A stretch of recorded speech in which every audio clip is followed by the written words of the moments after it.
Boa tarde a todas e todos, que alegria estar aqui. Obrigado, Bebeto, pelo convite. É uma honra sempre ouvi-lo, inclusive.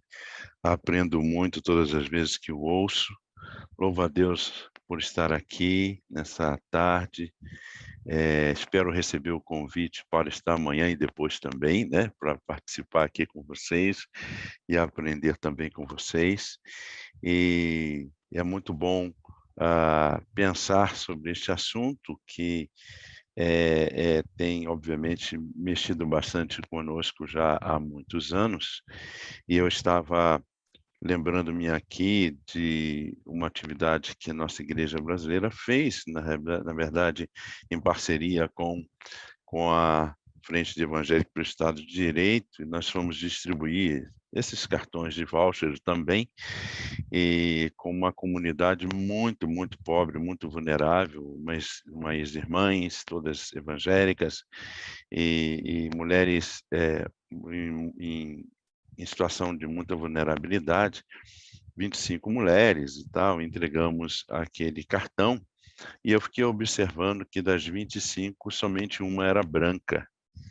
E fiquei observando aquilo, ela inclusive tinha 8 filhos, né, também estava obviamente numa situação, extrema, mas eu fiquei realmente refletindo sobre quanto que a questão racial no Brasil, ela é estrutural e estruturante, e quanto que muitas políticas na história da nação brasileira, muitas políticas foram, direcionadas para impedir que negros e negras tivessem ascensão, né. Durante muitos anos, a gente percebe lei do ventre livre, lei do sexagenário, a abolição da maneira que foi feita também, a a lei específica da escola pública no Brasil, o decreto de 1854, né, que impedia as crianças negras de estudarem, né. Então, se a gente observar o alicerce da da estrutura mesmo da nação brasileira, é um alicerce que infelizmente o racismo está muito pontual. E eu queria então pensar rapidamente com vocês, nesse tempo que tenho, pensar a igreja, não sei se eu vou conseguir aqui fazer a transmissão, vamos ver se eu consigo. Opa, então tá bom. Perdoe-me, irmãos, perdoe-me. Mas eu começo nessa reflexão, nesse tempo, usando esse texto que é fantástico, né, que é a grande comissão. Portanto, vão e façam discípulos de todas as nações, batizando-os em nome do Pai, do Filho e do Espírito Santo, ensinando-os a obedecer tudo o que lhes ordenei, segundo essa versão que eu usei aqui, e eu estarei sempre com vocês até o fim dos tempos. Fantástico esse texto, e eu coloquei façam discípulos, até porque vocês sabem muito bem que o centro, dessa comissão é justamente isso, fazer discípulos. E eu tenho ouvido algumas pessoas, sobretudo de algumas outras, enfim, de várias denominações, e acho estranho quando as pessoas falam que aquele ou aquela é meu ou minha discípula. E eu fico pensando como é que é isso, né? Qual a compreensão que se tem de ter o outro como discípulo. Mas é claro que cada um tem o seu jeito de pensar, mas eu acho que a gente está aqui num texto pensando no discipulado que tenha Jesus como foco, que tenha Jesus como espelho, que tenha Jesus como norma, não é? A humanidade de Jesus fazendo-nos com que nós fôssemos e sejamos humanos como ele. Aliás, quanto mais humanos como Jesus, mais perto dele a gente está. E eu gosto muito de pensar nisso. Mas é interessante que diz, ensinando-os e obedecendo a tudo que lhes ordenei. E aí me incomoda, às vezes, irmãos, de certa forma, pensar, eu nasci na igreja batista, fui morar numa igreja batista, eu tenho 55 anos, todo esse tempo na igreja batista, e durante esse tempo todo, obviamente, a gente pôde observar muitas coisas. E a preocupação, muitas vezes, que se tem, olhando a Bíblia, é procurar os negros da Bíblia. Durante muito tempo eu ouvi isso, né? Procurar os negros da Bíblia. Talvez a pergunta devesse ser diferente. Quais são os brancos da Bíblia, né? Isso que a gente tenha, talvez, que pontuar. E aqui não está aqui uma intenção de dizer brancos e pretos separando, mas mostrando que o problema do racismo no Brasil, ele não é uma questão de negros, ele é da sociedade brasileira, porque se alguém é aviltado, se alguém é ferido, se alguém deixa de ser aquilo que Deus propõe como imagem e semelhança dele, então alguma coisa não está coerente com a própria palavra e com aquilo que a gente anuncia e prega. Vamos ver se eu consigo passar. Opa! E aí eu pensei em algumas estruturas mentais na igreja evangélica. E quero pensar nessa estrutura, e eu quero problematizar primeiro, para depois pensar em algumas possibilidades. Uma teologia focada na supremacia branca. A gente não fala muito sobre supremacia branca no Brasil. Mas quando a gente, sobretudo nas igrejas históricas, né, mas não somente nas igrejas históricas, mas quando a gente estuda a história da igreja, a gente percebe o quanto que, inclusive, muitos dos missionários europeus ou estadunidenses vieram para o Brasil com, com essa compreensão de que a pessoa hegemônica, branca, o homem europeu ou dos Estados Unidos, esse é a égide de toda, era um exemplo e era a compreensão maior de que essa pessoa estava mais próxima daquilo que Deus propunha, né? E essa supremacia branca se estabeleceu no Brasil através de uma teologia. Eu cresci ouvindo que o pecado era preto, né? Nós cantávamos uma musiquinha, né? Meu coração é preto, Jesus Cristo entrou, meu coração ficou branco, né? Essas coisas na mente da criança faz com que ela cada vez mais queira não ser aquilo que ela é e aquilo que Deus propôs para ela. Então, ser negro, muitas vezes na igreja evangélica, era visto como uma coisa ruim. Há um livro muito interessante, estou preocupado com o meu horário, que eu sou pastor, né? Pastor fala. Há um livro muito interessante que surgiu, virou febre, chamado Este Mundo Tenebroso. Não sei se vocês leram esse livro, né? E aí, esse livro é muito interessante, porque os anjos eram escandinavos, louros de olhos azuis, e os demônios eram pretos, negros e tal, né?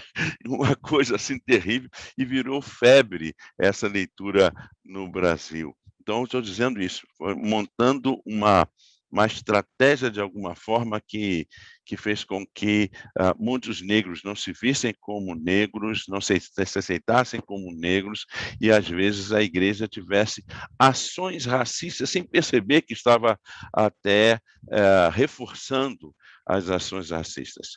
E a gente tem, então, uma teologia anticultural, que eu chamo assim, teologia anticultural, que distanciou completamente da nossa realidade brasileira, e nós aprendemos que o que era nosso, os nossos ritmos, o nosso modo de ser, não era de Deus, e que veio de fora era sacro.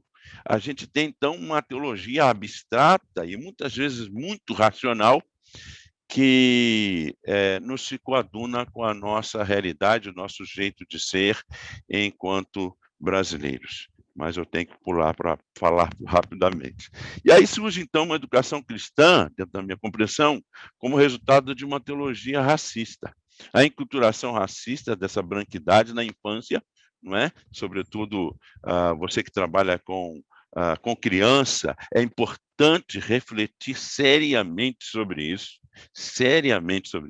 Havia um livro sem palavras, né, que dizia: meu coração era preto, Jesus Cristo entrou, meu coração ficou branco.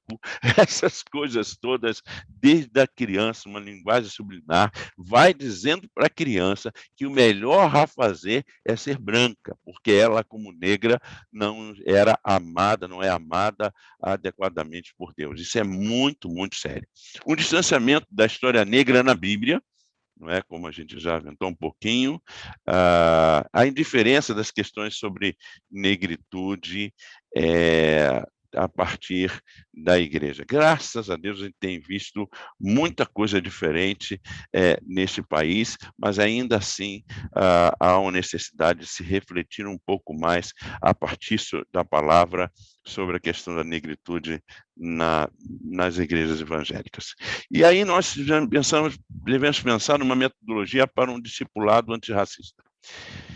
Eu fiquei pensando na possibilidade de ver, utilizando lá ver, sentir e agir, né? Utilizando daquela metodologia que foi tão difundida no Brasil, em toda a América Latina, a gente precisa ver a realidade brasileira. E a realidade brasileira é esta, né? A fome tem cor bem específica, a gente vê 78%, segundo o mapa da violência de 2020, 78% dos jovens assassinados de forma letal foram os negros. Enfim, a gente precisa realmente ver essa realidade e dizer, bom, isso aí é um fato. E aí desconstruir, talvez a nossa própria mente, achando que não há racismo no Brasil, ou desconstruir até algumas interpretações bíblicas que foram usadas para a manutenção de racismo no Brasil, como, por exemplo, a maldição de Cã ou a maldição de Caim, né? Afirmar a negritude, afirmar nas igrejas aos negros e também indígenas que eles são, sim, imagem e semelhança de Deus. E renovar a mente e renovar, inclusive, a prática da igreja. E aí, então, a gente pensa no desenvolvimento de práticas antirracistas, para terminar, né? Pensar em práticas litúrgicas, talvez refletir um pouco sobre a nossa liturgia. Eu cresci na primeira igreja batista em Teresópolis, aqui no Rio de Janeiro. Quando eu cresci, tinha um órgão de um lado e um piano do outro. E era uma cultura europeia, completamente diferente da minha realidade. E eu tenho um amigo de África do Sul que ele disse para mim assim, quando ele esteve aqui, onde está a cultura brasileira na igreja? Parecem as igrejas batistas, metodistas, no caso específico que ele foi, tá? Presbiteriana, ele disse, parece as igrejas africanas lá na África do Sul, não tem nada de diferente, né? E nós estamos conversando justamente sobre isso. O que a gente pode repensar na nossa liturgia que se aproxima da realidade brasileira e que se aproxime também da realidade negra, para que a pessoa negra se sinta co-participante daquele culto, daquela celebração. Práticas eclesiásticas que visem pontuar a importância da pessoa negra e da história negra, e também práticas pastorais. Conversando com uma jovem que hoje é do Candomblé, ela é da Bahia, e ela disse que perguntava ao pastor dela sobre questões de negritude, e o pastor dela disse que isso era uma coisa que ela não devia nem pensar, que ela estava com uma postura esquerdista e que ela não estava seguindo a vontade de Deus. Enfim, essa menina acabou sendo abraçada pela religiosidade do Candomblé, que ela encontrou, segundo ela, respostas para as suas questões, e hoje ela está numa outra religião. Então, pensar as práticas pastorais talvez seja ir até no próprio seminário, nos seminários, refletindo mais adequadamente sobre a nossa realidade brasileira e sobre a nossa realidade afro-brasileira, que tem sido uma marca tão presente na igreja evangélica no Brasil. A igreja evangélica no Brasil, ela é negra, feminina. Ela é negra e feminina. A gente precisa também criar um discipulado que tenha isso como norma. Muito obrigado, desculpe passar o tempo aí se assim o fiz.